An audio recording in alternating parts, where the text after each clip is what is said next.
بسم الله الرحمن الرحيم والصلاة والسلام على سيدنا محمد وآله الطيبين الطاهرين. صلوا على محمد وآل محمد. اللهم صل على محمد وآل.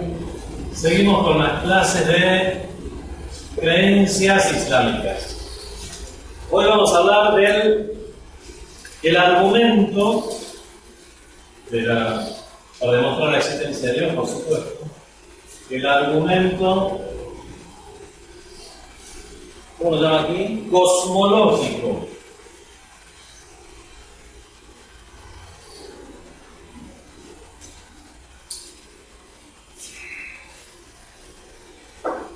¿Qué es el argumento cosmológico?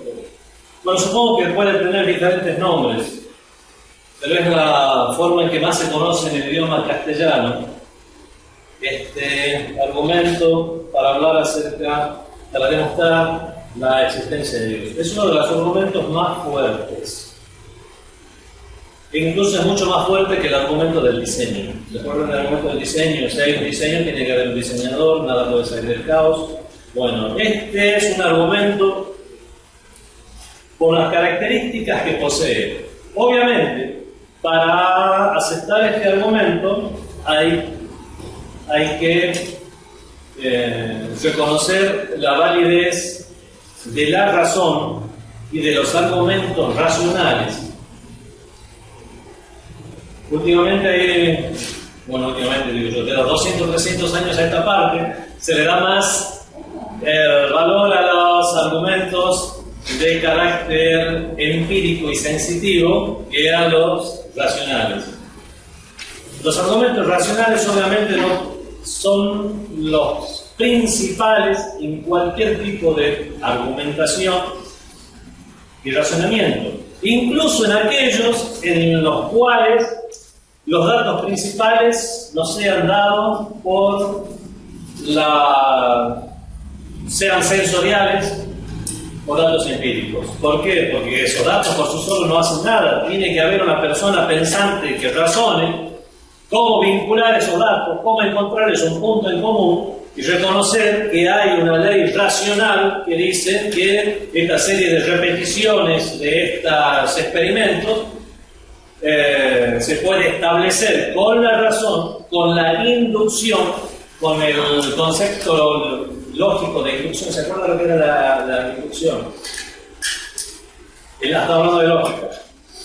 Inducción en el electromagnetismo es cuando el magnetismo se lo transmitimos de un imán, por ejemplo, a un metal. Aquí no estamos hablando de inducción en el electromagnetismo. Estamos hablando de inducción en lógica. ¿Qué es la inducción en lógica? Que es cuando a través de casos particulares establecemos una ley general. Y la deducción es cuando tenemos una ley general y vamos estableciendo los casos particulares que corresponden a esa ley. Eso es lógica, filosofía, todo eso es razonamiento. La misma física lo que hace es un procedimiento de inducción. ¿Ves este experimento? Oye, ¿cómo salió? Salió de determinada manera. Qué interesante. Resulta que hace otra vez el mismo experimento en otro lado con cuestiones similares, ya se repitió, es parecido a lo que pasó la vez pasada. De esa manera, cuando ya después de no sé cuántos experimentos dicen, no, aquí hay una regla general. Resulta que los objetos caen aquí, allá, en la China, aunque sea una pluma, 1 kilo de oro. ¿Quién pesa más, 1 kilo de oro o 1 kilo de algodón? Lo mismo, porque los dos son un kilo. Los dos son un kilo. El algodón, no importa el peso, no importa la materia, resulta que todas las cosas son objeto de la ley de gravedad, donde haya gravedad. Entonces se establece la ley de gravedad. Bueno, esa ley no ha sido establecida simplemente por los datos sensoriales y empíricos, sino por la razón que nos ha hecho establecer, por el mecanismo de inducción, hemos establecido una ley de gravedad. La cuestión es que el argumento cosmológico se basa puramente en la razón. Y en todo caso mencionamos algunos datos que nos dan los sentidos como forma de orientación o aclaración. Cuando hablo del argumento del diseño, me hace falta a mí utilizar los ojos, utilizar la experimentación y ver el mundo que me rodea. Escuchar los sonidos del mundo, tocarlos, ver, esto es rugoso, esto es suave. Todo eso tengo qué olor hay, todos los olores son similares, el amoníaco, el gusto de las comidas. Y de esa manera veo que existe un preciso orden en este mundo y establezco el argumento del diseño. Me he basado, aunque sea en los datos principales, en el crudo de la información de la cual yo voy a deducir el dato sensorial. Resulta que en este argumento cosmológico no. Es todo a partir de la razón. Por ejemplo, sin que hagan ningún experimento, sin que se basen en el experimento de otro, les voy a dar una serie de premisas que ustedes ya la van a aceptar porque son cuestiones evidentes. En la lógica tenemos la primera premisa, la segunda premisa, y al vincular una con la otra, sacamos una conclusión. Por ejemplo, tenemos, en árabe se dice el sugra y el kubra. ¿Por qué se llama de esta manera? La primera o segunda premisa, generalmente la segunda, es un caso en particular. Es un caso pequeño, por eso se llama sugra. Tenemos un caso en particular, o por lo menos más particular que la anterior. Y la primera es la cuestión general. Por ejemplo, establezco una cuestión general. Las golondrinas son migratorias. Esta ave es golondrina. Entonces, esta ave es migratoria. ¿Se entiende ahí? Sí. Todas las golondrinas son migratorias. Esta ave, una golondrina, entonces esta ave es migratoria. Dos cosas se puede decir. Generalmente, las primeras premisas en argumentos que son estrictamente o en su mayor parte racionales son cuestiones evidentes. Cuestiones evidentes. Y a partir de las mismas, de estas cuestiones evidentes, es que vamos a establecer conclusiones.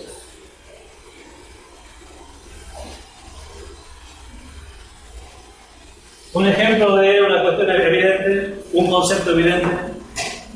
Las clases anteriores habíamos hablado de conceptos evidentes. Por ejemplo, la existencia. ¿Qué es la existencia? La existencia es lo que es. No podemos definirla, porque para definirla tiene que haber alguna parte dentro de la definición que sea más claro que el objeto al cual estamos definiendo. Pero no hay nada que sea más claro y más obvio y evidente que la existencia.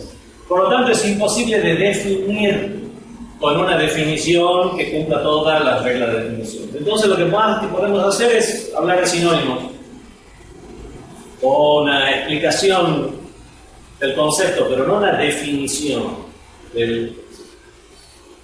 Entonces, la cuestión es que en el argumento cosmológico vamos a usar reglas de la lógica, donde las premisas para establecer la conclusión son evidentes. Primera premisa, recontra evidente.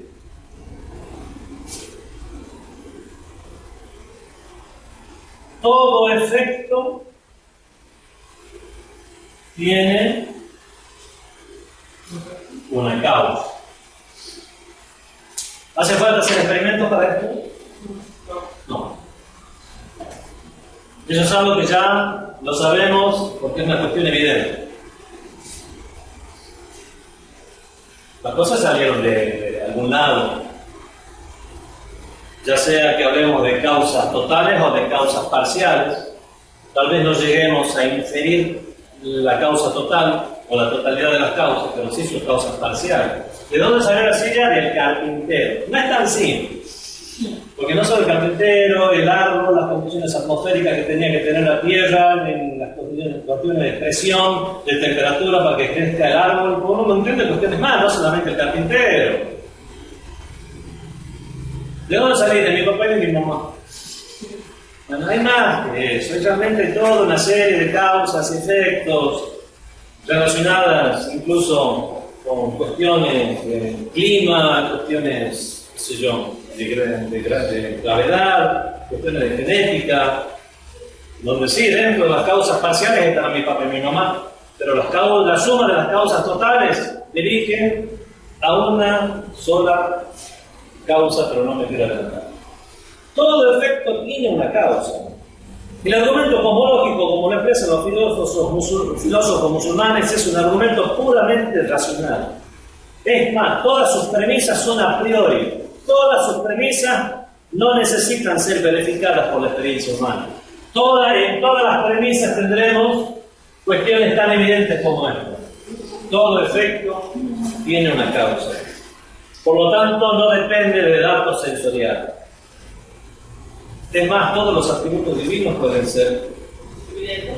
Todos los atributos divinos podemos, a través de estas premisas evidentes, podemos llegar a concluirlo. Pero eso ya vamos a ver cómo hacemos esto. ¿Y de qué habla este argumento? Todo efecto tiene una causa. Esa es la primera gran premisa. Vamos a explicar un poco en qué consiste este argumento.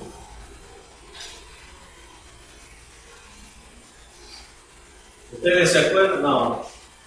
Eran unos muy chicos. ¿De Camino Balán? Sí. ¿Qué gusto tiene la sal? Salado, respondían todos los niños. Bueno, si yo le pongo sal a una comida, puedo decir está muy salada, le pusieron mucha sal. ¿De dónde viene la sal el gusto salado de la comida? De la sal. ¿De dónde viene el gusto salado de la sal? De la sal misma. O sea, podemos decir, hay una comida a la cual podemos extraerle, aunque sea de manera imaginaria, el gusto salado y que esa comida siga siendo esa comida. Por ejemplo, podemos extraerle el gusto salado a una comida y esa comida sigue siendo comida. Por ejemplo, en esta sopa, yo digo, está salada. ¿Puedo imaginarme esa sopa sin sal? Sí. ¿Puedo imaginarme la sal sin el gusto salado? No. Ya no es sal, no sé qué será. En un universo paralelo, no sé, a lo mejor. Pero aquí en este universo no. En este universo la sal es salada. Y si no es salada, no es sal. Aquí trae... En la mayoría de los libros se habla de la sal. Creo que aquí habla del té. Se dice de dónde viene... Ahí está. Por ejemplo, dice... Si eliminamos la dulzura del té, todavía tendremos té. Pero el té amargo es té. No es otra cosa, no es otra esencia. Pero el azúcar, ¿es todavía azúcar si la desproveemos de la dulzura? No. El azúcar sin la dulzura ya no es azúcar. Que nos quede entonces... Pero ya no es azúcar. Este ejemplo de la sal y del azúcar que nos queda en la mente para la existencia.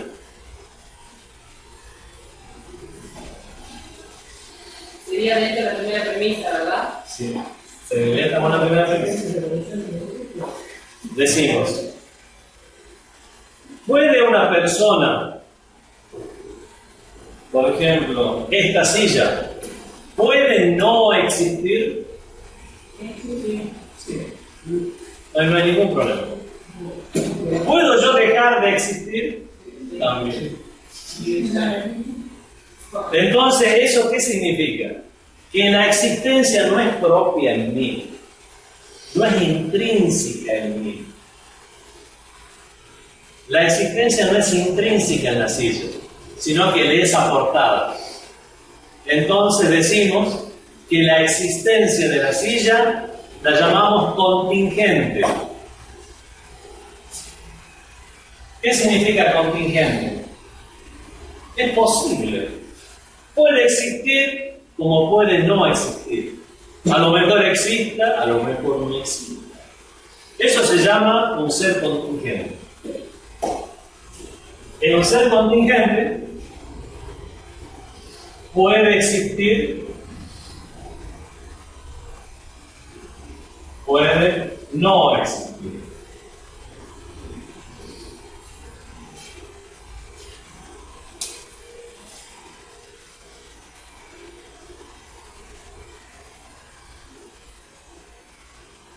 Ahora vamos a establecer no. Vamos a definir primero y después vamos a establecer. Vamos a definir qué pasa cuando con respecto a la existencia no podemos a algo existente extrapolarle su existencia. Eso es como decir, no podemos al azúcar sacarle su dulzura y que siga siendo azúcar. La dulzura es propia del azúcar. La salinidad es propia de la sal. Una entidad donde la existencia sea propia de sí misma, vamos a llamarlo, donde sea necesaria en sí misma la existencia, lo vamos a llamar ser necesario. ¿Qué significa ser necesario? No puede no existir. Por ahora lo definimos. Después vamos a ver si lo establecemos. Entonces, el ser se divide en dos. Ser necesario, que no puede no existir, y ser contingente, que a lo mejor existe y a lo mejor no existe. Vamos a ver la existencia de todas las cosas, sí. Puede la existencia no existir. ¿Cómo? Puede la existencia no existir. La existencia no existir. Si puede no existir es porque es una existencia contingente.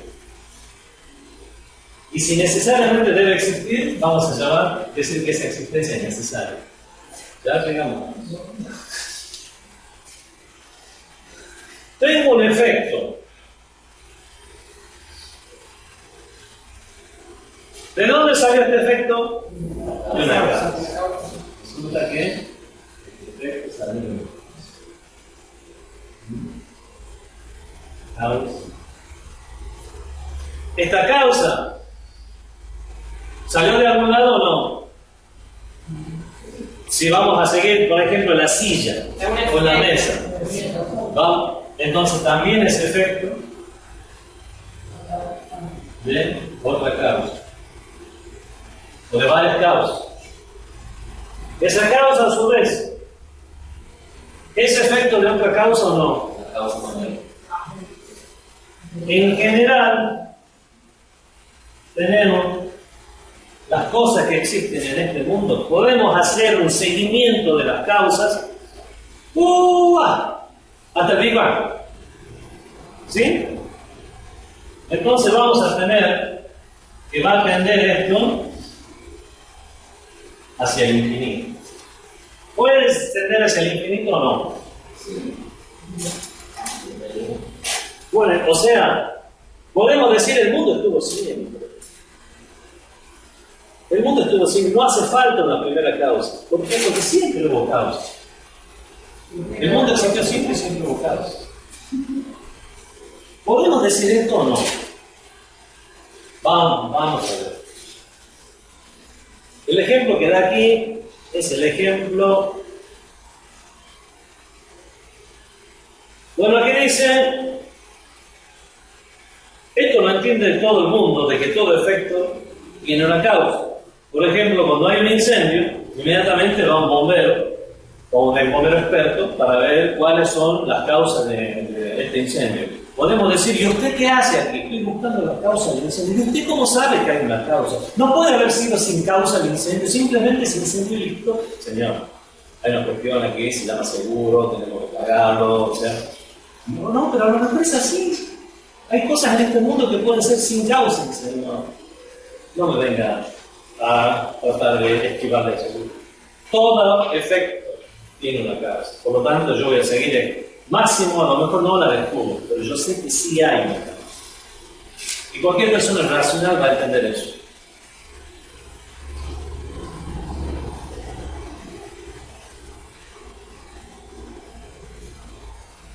¿Qué ejemplo daba con respecto a la regresión infinita? Porque hay algunos que alegan de que hay una regresión infinita, como Stephen Hawking. ¿Se acuerdan que yo hablé que él más que un Big Bang acepta un Big Crunch? Que es verdad, el mundo se ha expandido, pero por la fuerza de gravedad en un momento otra vez va a contraerse, y otra vez va a ser tanta la presión que va a volver a expandirse, y otra vez va a contraerse, y así estamos desde la eternidad.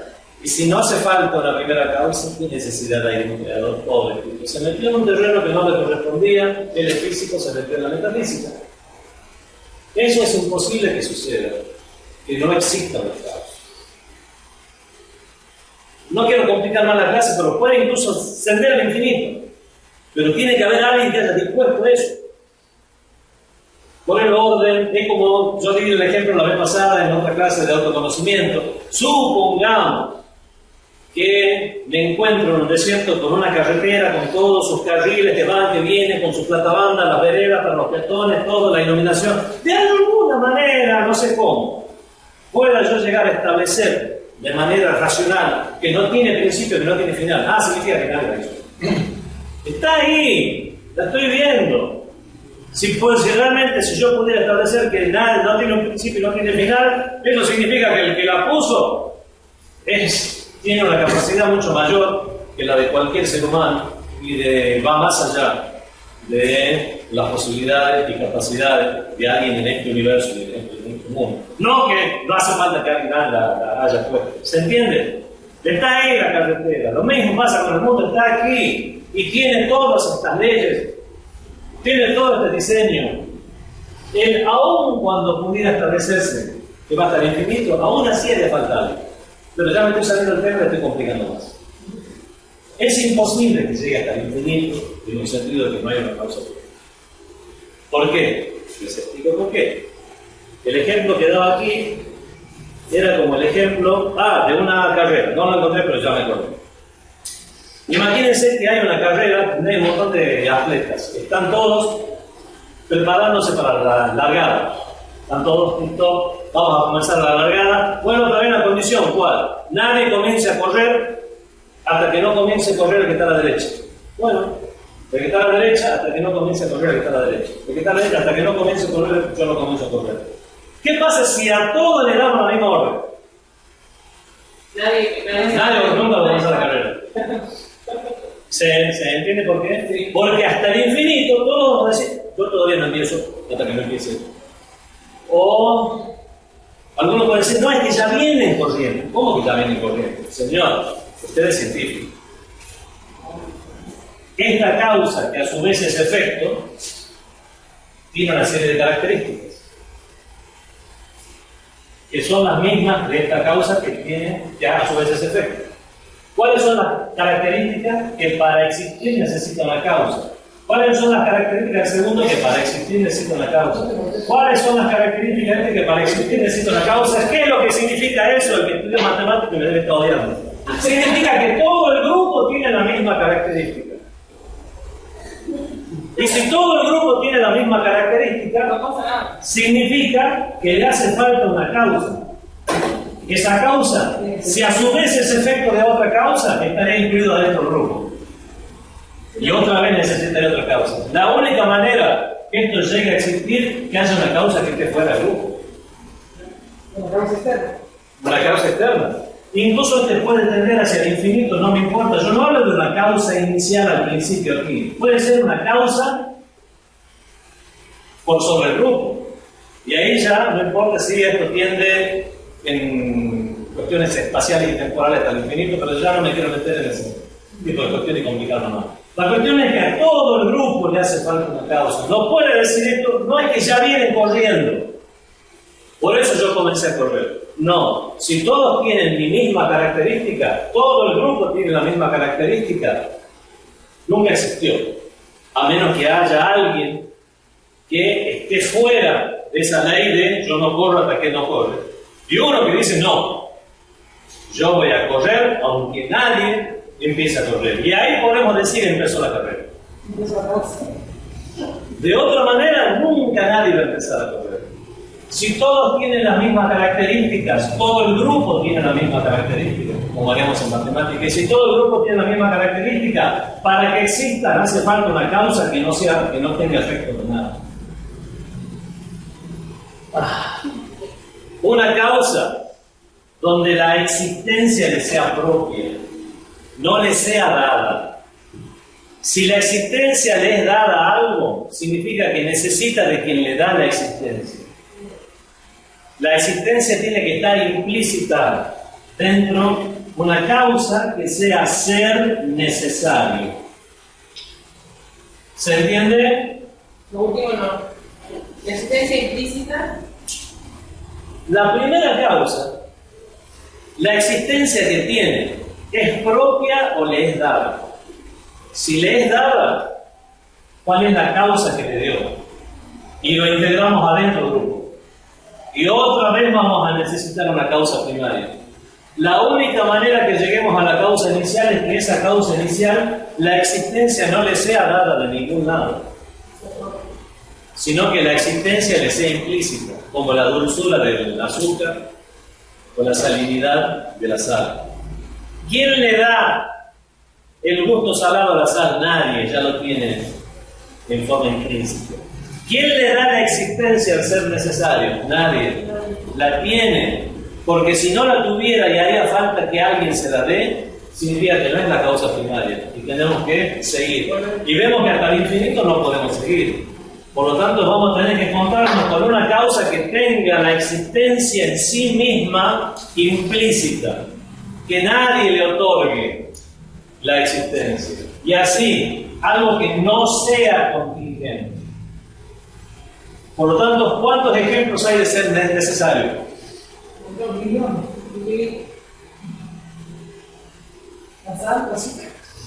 ¿Cuántos seres necesarios tenemos? Alguien que no haga falta que alguien le dé la existencia.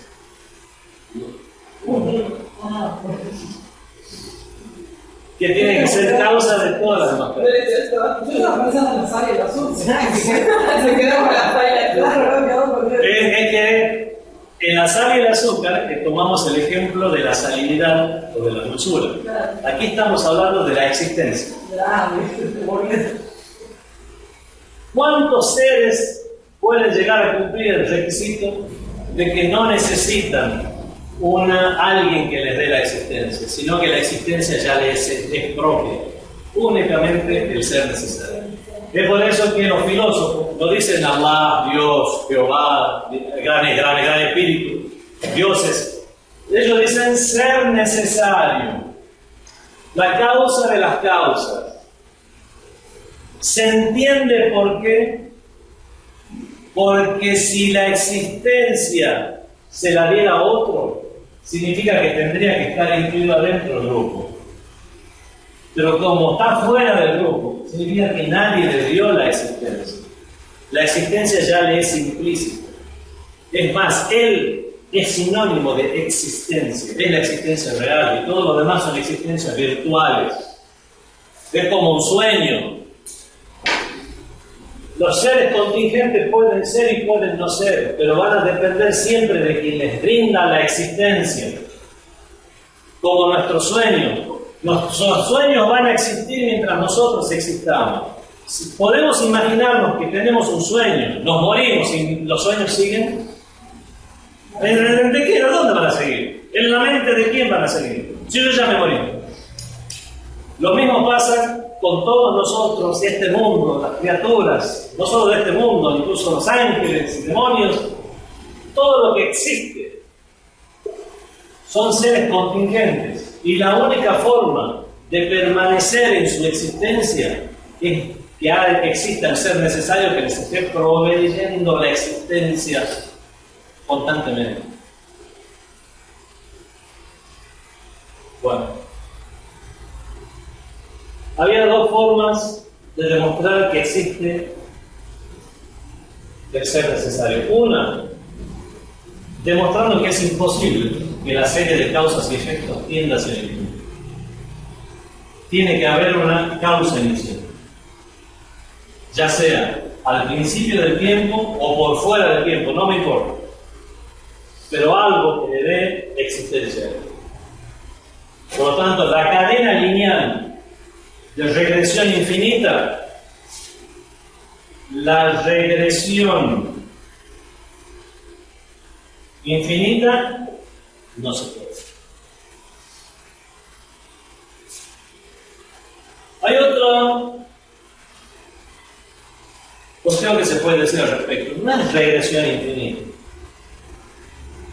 Que por ejemplo aquí es A depende de B, y a su vez B depende de A. Por ejemplo, se inventó una máquina del tiempo, se envió una materia hasta el principio del tiempo al Big Bang, entonces eso es, el Big Bang se dio a causa de que se envió un viaje del tiempo. Bueno, pero significa que ya había algo antes y lo enviamos hasta el Big Bang. ¿Y el Big Bang de dónde salió? De eso que le envió el tiempo. Pero eso mío, ¿dónde salió? Del Big Bang que se produjo. Señores, esto se llama círculo vicioso.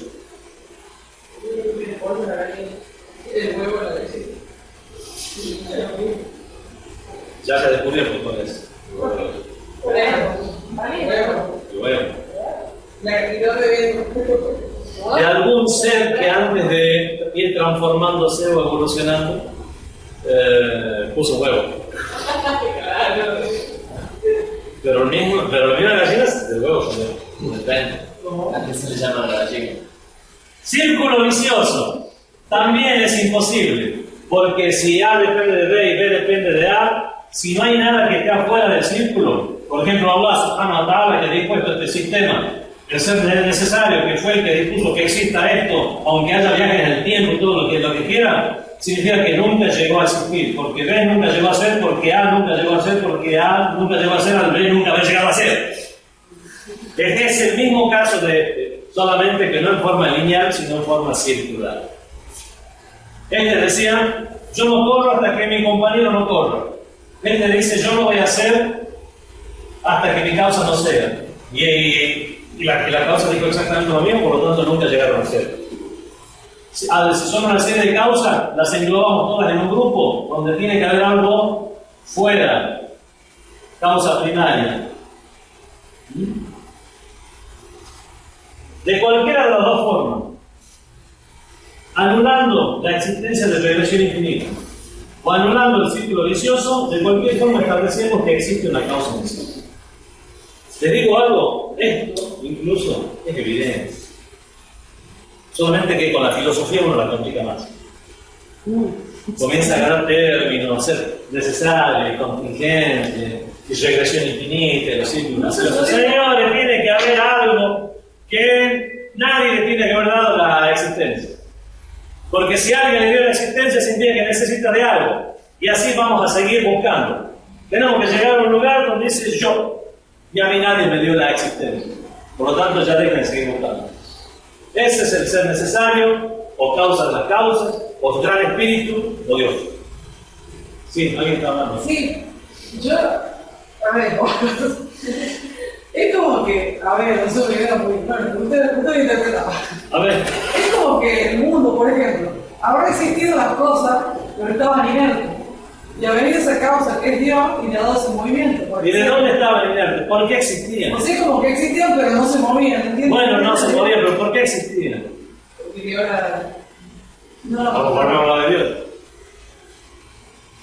Tiene que haber una... Incluso Pero si Dios fuera los materialistas, aquellos que no aceptan la religión, hablan de que tiene que haber una causa inicial, o aunque sea una materia prima inicial de las cosas, junto con reglas ya establecidas, fijas. Incluso los más materialistas hablan de que tiene que haber un principio, y no hablan de regresión infinita, ni tampoco hablan de círculo vicioso. Solamente que esa causa inicial para ellos es material, para nosotros es inmaterial, porque es imposible que sea material. Si fuera material, la incluimos adentro del grupo. La única forma de sacarla del grupo es que sea inmaterial. Ya sea una materia inerte que haya estado y de pronto alguien le dio un chispazo y esto explotó. Ahí tendría razón Stephen Hawking. Entonces, ¿qué pasa si esto se estaba contrayendo y componiendo? Es lo mismo que si hubiera estado la materia inerte siempre. No hay ninguna diferencia. Es más, ¿saben que hay filósofos musulmanes que incluso dan a entender en sus escritos que el mundo estuvo siempre? Que no hay un principio en el tiempo para el mundo. Hay otros que sí, que hablan de un principio en el tiempo.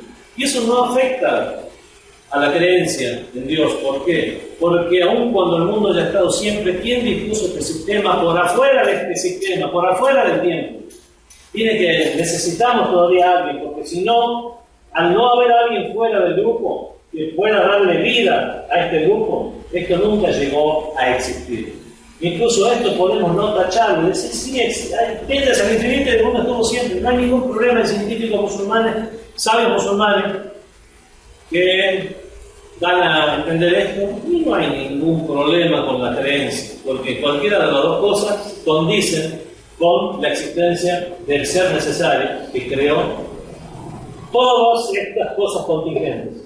O sea, todas las cosas que existen. Algunos definen o hacen una división.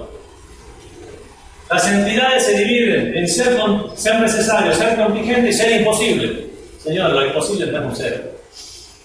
Por lo tanto, no hagan la tercera. La tercera. Digan, fuera de lo que es ser, está en no ser. Listo.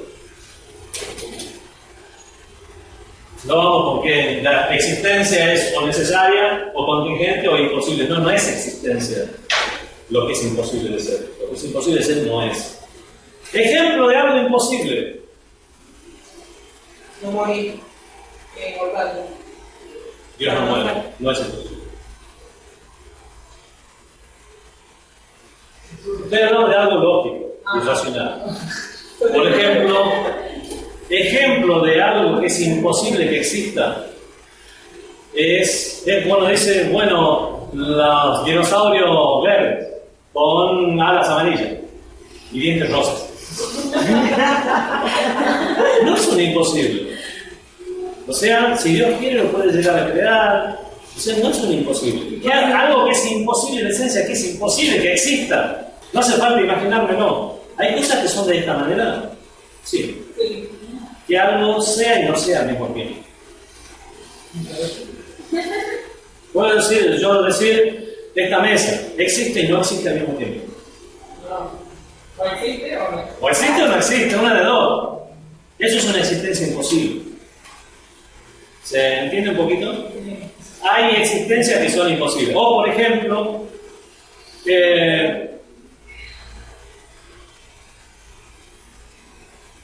un huevo chiquito a donde pueda caber todo el universo.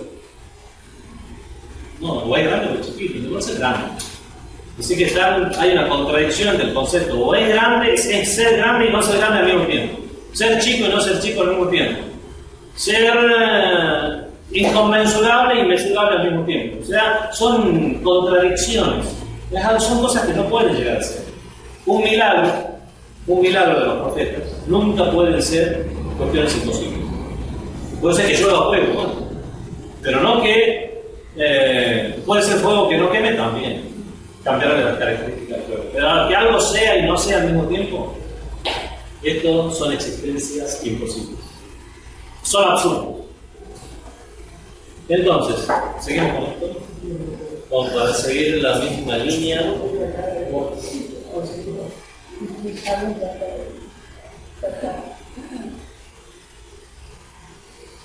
Es imposible tener una infinidad de ruedas que carezcan de un primer muelle. Estaba hablando de un reloj. Por ejemplo, en un reloj tenemos un engranaje. Un engranaje, qué lindo engranaje. Resulta que hay otro engranaje, que es el engranaje que lo mueve. Adentro tiene otros engranajes que lo mueven. Hay engranajes que yo puedo eliminar y este seguirá funcionando. Un reloj está lleno de engranajes. Yo voy sacando uno por uno y veo que todavía hay alguno que se llama el motor principal, que a lo mejor es el más chiquito, que hace que se mueva. En este mundo, toda la serie de causas y efectos están interconectadas de esta manera, pero todas vuelven a una causa principal, a ese engranaje principal que es el que le da, en este caso, vida al reloj, es el que le da vida a este mundo. No podemos decir que cada uno de los engranajes se mueve por separado, no. Cada uno de los engranajes solo sueltos no existe, realmente no cumple ninguna función, si es que no está el motor principal. Aquí está el ejemplo de la carrera. Imagina que has sido convocado para participar en una carrera que tiene un magnífico premio que tentaría a la más frágil de las personas a probar fortuna. Sin embargo, para participar debes cumplir con una peculiar condición. Para iniciar la carrera debes esperar a que el otro corredor comience. Y él también debe esperar a que tú comiences a correr. Este es el círculo vicioso. Somos dos, pero hay una condición. Yo tengo que esperar a que él comience y él tengo que esperar a que yo comience. ¿Cuándo va a empezar la carrera? Nunca. Porque si yo lo espero a él y él me espera a mí, los dos nunca va a comenzar la carrera. En la jerga filosófica esta situación se denomina círculo vicioso y ya vemos cómo es imposible que esto pueda llegar a darse. Lo que sí demostramos entonces, reconocemos de forma evidente que existe un fenómeno que se llama causalidad. Y que dentro de esta causalidad existe una causa inicial o ser necesario. ¿Cuáles son las características de ese ser necesario que ya hemos establecido? ¿Lo hemos establecido? Claro que lo hemos establecido. Hemos traído algún dato, hemos usado un microscopio, hemos usado los datos que ha sacado el no. Todo esto por nuestro razonamiento. Ni siquiera hemos traído la ley del Corán, como para decir, yo creo en el Corán porque el Corán me dice, no, el Corán me dijo que tengo que creer en la cadena infinita, en que no tengo que creer en la regresión infinita. No, no es ni por lo que me dijo el Corán, ni es por podemos decir, los datos sensoriales, empíricos, como para darle esto un aire de argumentación científica. No, señor, es todo racional. De manera que puedo llegar a establecer esto sin necesidad del mundo exterior. Sentado ahí en la esquina, simplemente pensando, obviamente con la ayuda de alguien que me vaya orientando. Si no, todos tenemos un potencial inmenso, pero hace falta, por lo menos, tener un poco de cultura y instrucción para realizar este tipo de razonamiento. Los atributos divinos, de esta manera, comenzamos también a reconocerlos con este mismo argumento. ¿Por qué? Una de las cosas que habíamos comprendido con este argumento es que el ser necesario no tiene necesidad, no necesita de nada. Si necesitara algo, tendría que haber alguien o algo que vaya a satisfacerle la necesidad. Puede necesitar, por ejemplo, si el ser necesario tuviera partes, digamos que tiene tres partes, 1, 2, 3, partes, 1, 2, 3, y está conformado por partes. Volvemos al tema del azúcar y de la sal. Si le saco una parte, sigue siendo el mismo, si sigue siendo el mismo, significa que en realidad no está constituido total. Si necesita de las partes para hacer lo que es, tiene esa necesidad. Y necesita otra causa que pueda suplir la necesidad.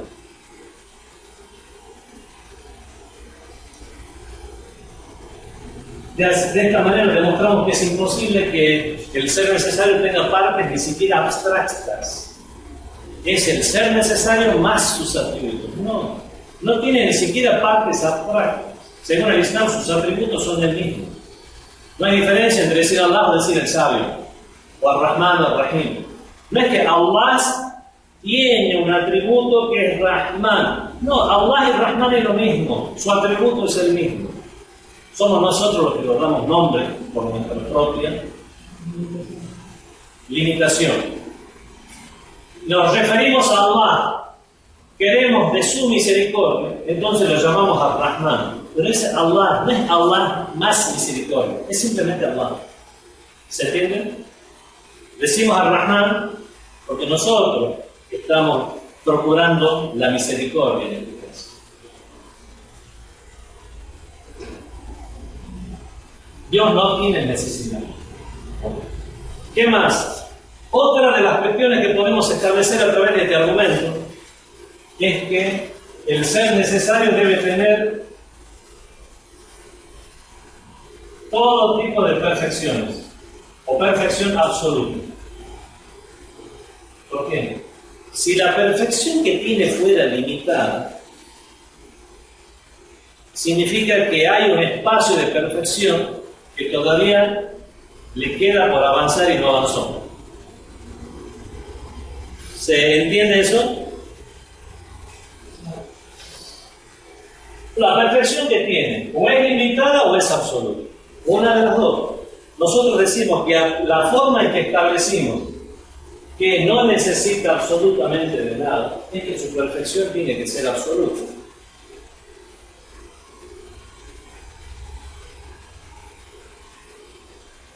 Porque si no, necesitaría quien lo ayude a completar la perfección. ¿Quién no necesita absolutamente nada?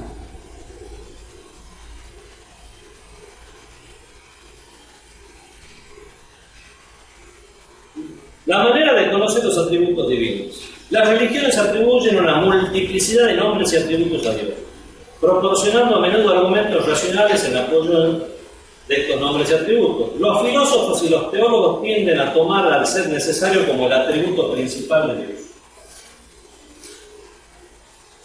Y analizarlos llegan a los otros atributos. Logrando demostrar que Dios es absolutamente perfecto, estaríamos facultados para adjudicarle todos los atributos de perfección. Una forma de llegar a estos atributos era a través de la inducción. ¿Qué era la inducción? Es ver, existen a diferentes tipos de perfección. Entonces, ¿esta perfección de dónde sale? Cualquier tipo de perfección.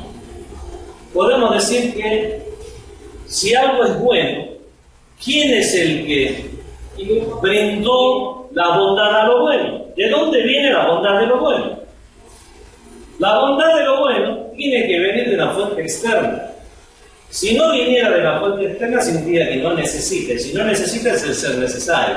Y vemos que ser necesario es uno solo, que es el que provee a los demás de manera directa o indirecta. Entonces, con la inducción, vemos, esto es bueno, esto es perfecto, esto es un buen atributo para alguien. Aquí hace falta también tener un poco de sagacidad, porque hay cosas que nosotros como seres humanos podemos considerar perfectas, pero considerando nuestras limitaciones como seres humanos.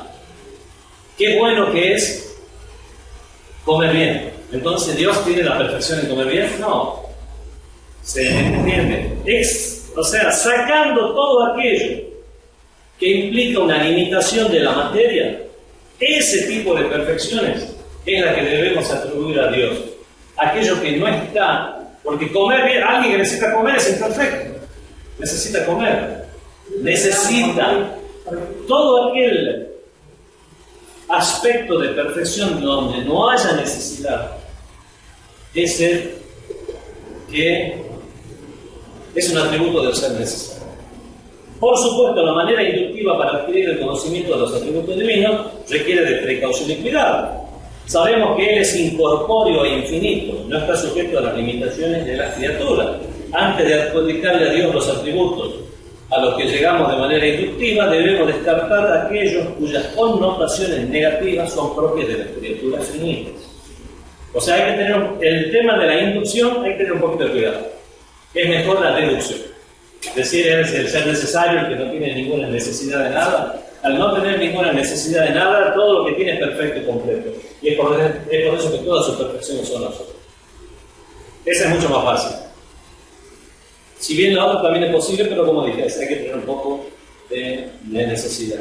Si no, va a estar igual. Yo les conté aquí la del ángel que no sabía por qué le daban poca recompensa al pobre viejito que estaba adorando. Y digo, bueno, este hombre, con las limitadas, Dios no es perfecto, porque si fuera perfecto tendría un burro. Dice, bueno, con su limitación de intelectual, no pudo llegar a reconocer podemos decir, esta perfección divina.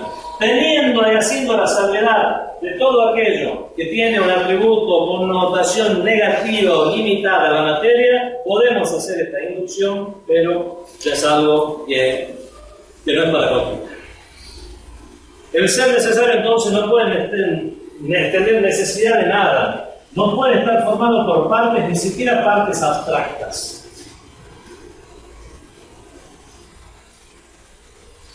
Algo está formado por tres partes. Si yo le saco una parte, ¿sigue siendo lo mismo? Si sigue siendo lo mismo, esto en realidad no era parte suya. Si no sigue siendo lo mismo, significa que tiene necesidad de esa parte. Ya no podemos decir, es Padre, Hijo, Espíritu Santo. Si le saco una parte, ¿sigue siendo Dios? No. Entonces tiene una necesidad existencial de sus partes. Bueno, esa necesidad la satisface el mismo ente. Es imposible, porque si no, no sería una necesidad. Tiene que haber algo, un factor externo que vaya a satisfacer esa necesidad, y ese es el ser necesario. Y en todo caso, estamos confundiéndonos. Jesús es Jesús, Espíritu Santo es el Espíritu Santo, y hay algo externo a ello que se llama el ser necesario. Nosotros sí creemos en el Espíritu Santo. ¿Qué es el ángel El ángel Gabriel.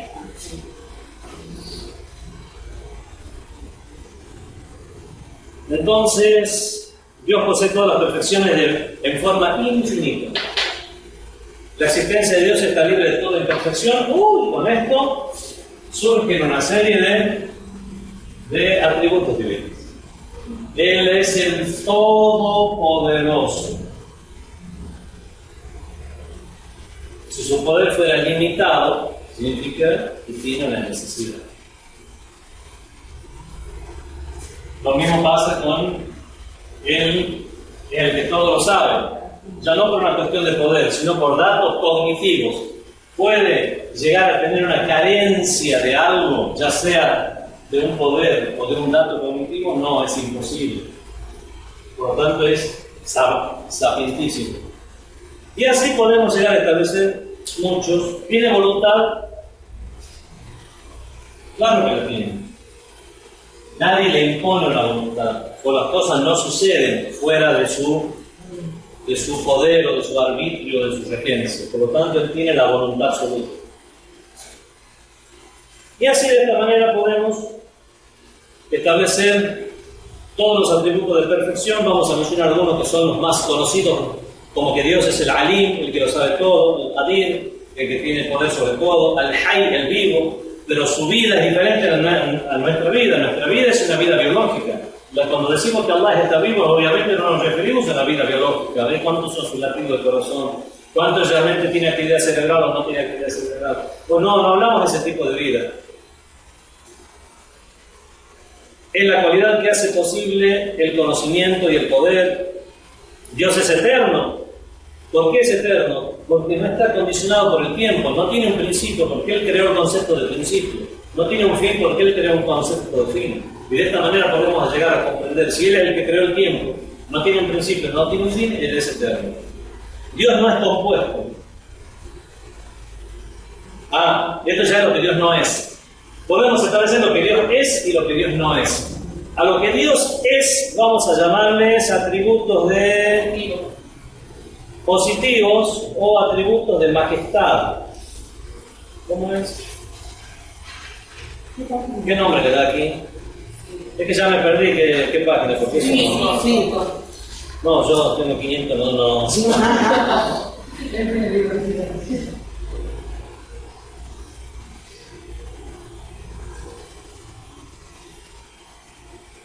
Acá antes. Positivos. Primer atributo de vida. Los atributos. ¿Quién era por qué? A ver, ¿cómo están? Porque en árabe se llama as-sifat al-kamaliyya o al-jalaliyya. Kamaliyya significa de perfección y jalaliyya significa de sublimidad. A ver, ¿cómo está traducido aquí? Bueno, o creo que no era de esta clase, lo vamos a dejar No, para ahí en la página 5 dice Ahí la está. teología islámica divide los atributos divinos en dos categorías, atributos positivos y negativos. Ahí va. Ahí está. Ahí. Atributos de belleza y atributos de majestad. Lo llaman así. Bueno, hay diferentes nombres que se la den. Hay algunos lo llaman atributos de perfección y atributos de sublimidad. La cuestión es que unos son los atributos que Allah tiene y otros son los atributos que Allah no tiene. Con eso ya queda claro. No importa qué nombre le den. Allah tiene el atributo todopoderoso, sabio, tiene voluntad, vivo, ¿qué más? Y lo que no tiene no está compuesto. Y atrás ya me perdí aquí. No es compuesto, no es corpóreo, No es compuesto, no es corpóreo, no es finito. Por lo tanto, esos son atributos no es que Allah... perceptible, no tiene igual. Exactamente. Todos esos son atributos que Allah no tiene. Vemos entonces que este atributo cosmológico, que lo establecemos, estableciendo que hay una causa inicial, que es imposible la regresión infinita. Regresión infinita, imposible. Círculo vicioso, imposible. Con esto concluimos que hay causa inicial. Esta causa inicial es el ser necesario, porque tiene su existencia implícita. Su existencia no le es dada por ningún otro ser.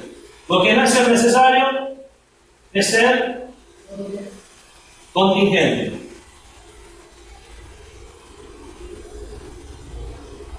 ¿Cuántos ejemplos o aplicación de ser necesario hay? Uno. De ser contingente, todo lo demás. Todo lo que existe. Podemos dividir a la existencia en una tercera división. Ser necesario, contingente, ¿qué más? No se puede, no existe el ser imposible. No es una división del ser. O sea, es hacer y no hacer. Es el ser y el no ser primero. Y el que existe y el necesario y el contingente es una división del ser. Sí. Y el imposible es el no ser. No existe el tercero.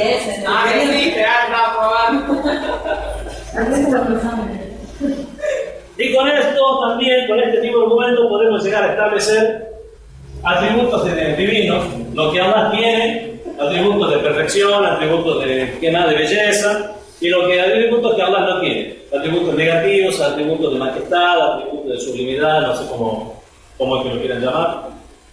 Y de esta manera, con este argumento, se puede decir que hasta simple, que lo complican los filósofos con lógicas y premisas y conclusiones, y no sé qué, regresión infinita, sincronización. La cuestión es que todo sale de algo y todos salimos de algo. Es tan simple. Solo a Muhammad.